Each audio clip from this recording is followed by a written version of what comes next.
In this video, we are going to be making the perfect zombies game, but there is a catch, and what that catch is no original ideas allowed. I know what's new, but actually though, it's going to be quite fun because what we're going to be doing is going over all of the different major categories that affect a zombies game. For example, things like maps, perk system, pack punch, Easter eggs, high rounds, and stuff like that. And what we're going to do is go by category, and let's just say we stop at the Easter egg one, and you're going to say what is your favorite zombies game for this category. And let's say BO2 had the best Easter eggs to you, and from there you will put BO2, and we'll move on to the next category to how we make our perfect zombies game.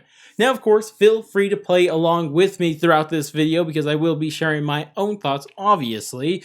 And go ahead, make your list and leave it down in the comments as we go through this video. But with all that said, let's not waste any more time and let's make the perfect zombies game. So for the first category, this is content, or the amount of content, which is really just boiling down to map count. And to me, this really isn't hard to figure out where this kind of ends up. This battle really ends up. And this battle really ends up between BO4 and BO3. And the reason this is the case is because if we look at BO4, it has 4 maps on launch and 4 DLC maps, which is 8 in total, and we're just going to assume all of these are original for our imaginary future game, so just say 8 original maps in total. But then we have BO3, and BO3 had 2 launch maps and 4 DLC maps, which of course equals 6. But the thing is that BO3 also had Zombies Chronicles, so we do have to bring that into account. And so what this argument really comes down to is that, do you want 6 original maps and a Zombies Chronicles, or do you want just 8 original maps? And really this one's quite interesting because I think about going back and forth in my head. Like, I know right now everyone's really feeling Zombies Chronicles, so Zombies Chronicles just wants to come out ahead, but I want to be different and I want my 8 original maps, and that's why I'm going with BO4. I think in terms of the amount of content or maps, I think BO4 is what I want with my 8 original maps instead of the 6 original maps with a Zombies Chronicles.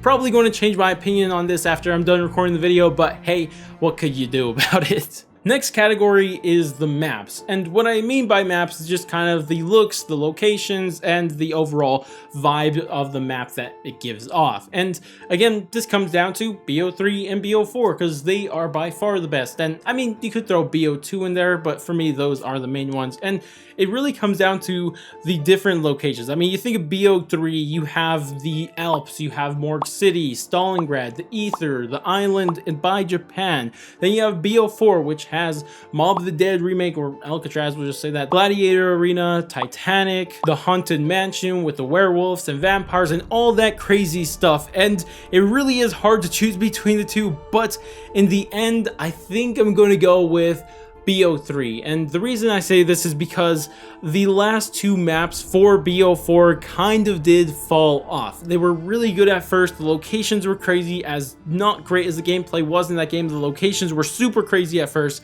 and then we had Alpha Omega and Toddler Toten, which honestly really kind of ruined it for me. And because of that, I think I'm going to go with BO3 and their locations because I think some of them were just so crazy. I mean, I still to this day will say Revelation is one of the best looking maps of all time. But the next gameplay feature we'll decide between is the perk system. And the perk system, there's actually been a decent amount. There's been like 4 in total, if I'm not mistaken. Like, you have everything that's BO3 before, you have BO4, you have Cold War, and then even Vanguard. I don't know why I even said that name. It made me want to throw up a little bit, but we do have it. And I think of all the perk systems, and I'm gonna be honest with you guys, none of them really feel great to me. Like, there's some that feel better than others, don't get me wrong, but like, I feel like we just haven't met that point where the perk system is great right now, and I just don't think that's a good thing. But in terms of the ones that we do have, I'm going to give this to Cold War, and the reason I'm giving it to Cold War is because there's no perk limit. I mean, it's as simple as that. Like,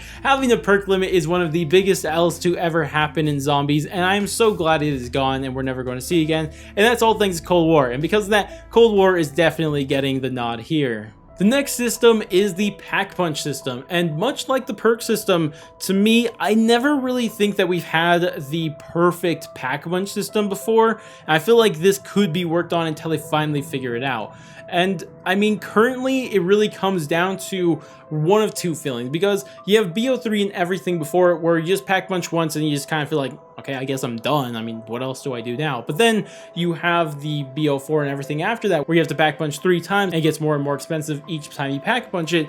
And this gives you the feeling that your guns are never at full power until you finally do, and it's already such high round that doesn't even matter anymore. And it's kind of those two mixed feelings. And because of the more annoying feeling I get from the Cold War and BO4 system, I think I'm going to go with BO3 and everything before that, because yeah, it kind of feels empty after you only Pack Punch once, but I'd still rather go with the empty feeling than the annoying feeling. The next thing, and this is hard to really describe, but the casual gameplay, and what I mean by this is just like every time you spawn in, you're going to be affected by these things, like turning on power, getting Pack Punch, and stuff like that. And to me, it really comes down to the Pack Punch part of the casual gameplay, because that is probably one of the most important things about being a casual player, just Pack Punching, getting your perks and stuff like that, like getting set up. And I think of the games that are best in this, and to me, I think it comes down to Cold War wins this one. And my reason for this is because it literally tells you on screen how to turn on power and Pack Punch. And I know some people see this as hand holding and stuff like that, but to me, I just think like I don't want to look up a YouTube guide on how to turn on power or Pack a Punch. Like, I just don't think that is a good thing for the zombies game, especially for very casual players who are just trying to get used to it, like they don't know what's going on, and then they're just like having the worst time in the world, like getting Pack a Punch open. Like, just think about Dead of the Night for a second and that Pack a Punch. Yeah, we don't want that, so I'd take Cold War any day of the week over any of the other ones. The next category is Easter eggs, and this is actually more difficult than I thought it would be, because like automatically off the top of my head I'm thinking BO3 by far has the best Easter eggs, right? And it's true, but I mean at the same time it still has some of like not great Easter eggs. You have Revelations, one of the worst Easter eggs of all time, and you also have Shadows of Evil, which could only be done on 4-player, and then Zetsubo no Shima, which is kind of, I don't even know what to make of it sometimes. So there's that. But then I think of everything else, like Cold War is way too easy. You have BO4, which is way too complex. And then everything before BO3 just felt like the Easter egg system it just wasn't like really done great until that. So in the end, I think I'm going with the BO3 style of Easter eggs because of the Ryzen Drake, Garag, Krovi, and Easter eggs like that. Like, those are so incredibly fun, those two Easter eggs, that I think I'd take that style of Easter egg over any of the other ones. The next section is high rounds, and this is going to get a lot of high round hardcore players mad when I say this, but I'm taking Cold War here. And my reason for this is solely because of the fact you buy multiple self-revives over and over and over again. And the reason I say this is because as much as I complain about the Easter eggs being too easy and they're making them too accessible to the casualist of casual players, I actually have the flipped opinion on high rounds. I think that high rounds are way too difficult or time-consuming and annoying in their traditional form, but by giving us the ability to buy as many self-revives as we need, or as long as you have enough salvage to, it actually makes it more accessible to players who aren't really like big into high rounds, but hey, they'll do them if they ain't too difficult, right? Which I'm literally talking about myself here, so I'm incredibly biased when it comes to this, and that's the reason why I'm choosing Cold War over all of the other high rounds. But now for the final subject, and what this is the storyline. And when I say storyline, and when I bring up specific stories, I'm not just talking about the Ether story, but more of the style of story that they told. And even with that said, I still think that this choice is a no-brainer. And to me, I think that the BO3 story by far had the best story, and it's kind of like, as I said, a no-brainer. Like, just thinking of all the hype around it, everybody looking for all these different little ciphers that were solved, the radios, the Jason Blundell blinking stuff, like all that crazy stuff, like that just goes to show just how much people cared about the story. But more than that, I think the BO3 story did a really good job at obviously appealing to a hardcore audience, but also appealing to a more casual audience in terms of the story. And I know when people hear that, they're going to automatically disagree with me, saying how complicated the story was, the timeline, the multiverse, the dimensions, all that crazy stuff. And sure, that was there. But at the same time, if you didn't really care about the story, you could just pay attention to the surface level stuff, right? You just see, okay, well, we see in Shadows of Evil, Richtofen got the summoning key. Oh, in the next few maps, he's just killing the 1.0 characters, collecting their souls, and they're going to go do something with the house later on. And that is all you really need to know to at least get an idea of understanding the story. Like, that was good enough to know, and you wouldn't have been lost when you were seeing all the new stuff happen inside of the cutscenes. And because of this, I think that that style of storytelling is just so good. It has a surface level to it that anybody could enjoy and pay attention to, but also for the hardcore audience, there was still so much underneath the surface that you could go and figure out between the radios, ciphers, character conversations, all the crazy stuff that happened inside that game. And because of all this is why I say BO3 is a no-brainer best story that we've ever had. And that's about it for my selections. But before we go, what I want to do now is actually look back at my selections and go over kind of the surprises here. And I'll tell you one thing right away, looking at the list, that I'm surprised that BO2 wasn't on this list at all. Like, BO2, apparently to me, there's not a single aspect of that game that I think is so great that needs to be brought into my perfect game, right? So that is already insane.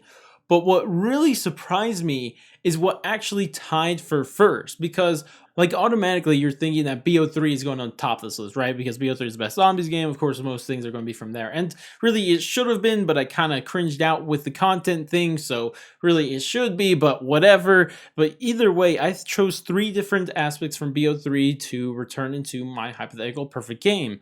But tied with that was Cold War.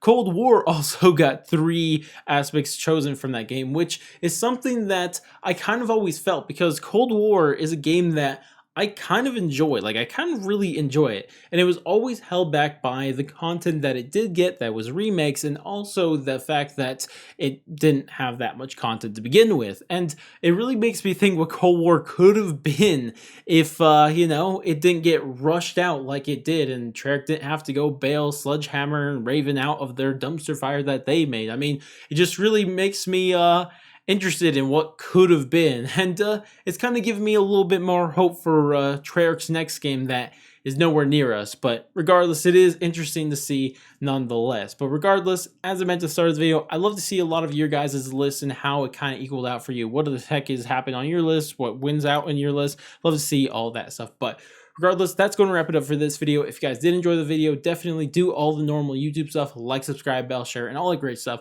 But I'm going to go. I'll catch you guys next stream, video, or whatever the heck it may be. And laters, guys.